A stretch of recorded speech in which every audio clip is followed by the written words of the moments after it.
Happy Sunday po. Tayo po ngayon ay lalabas kasama ang aming pamilya kasi nga po ay Mother's Day. Kinakailangan po tayo magpasalamat sa araw-araw na blessing at humingi ng kapatawaran sa ating Panginoon. Kaya kinakailangan po natin dumalaw sa kanyang simbahan.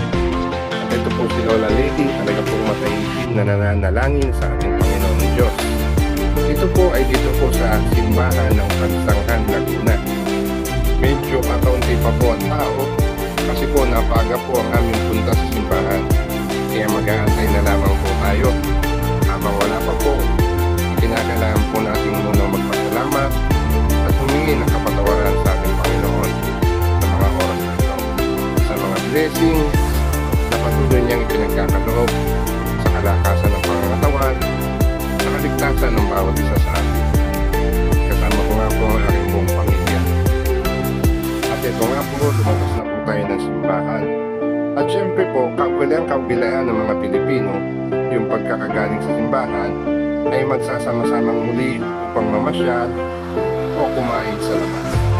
At ito na nga po, nandito na po kami sa isang mall kung saan naghahanap po kami ng makakainan. At ito nga po, nagsisimula na po kami kumain. Sobrang init po kasi sa labas, kaya gutom na gutom ang bawat isa sa amin. At syempre po, celebration na rin po ito. Kasi nga po, Mother's Day. Sineselebrate po natin ang Mother's Day kasama ang ating mga magulang at ang ating pamilya.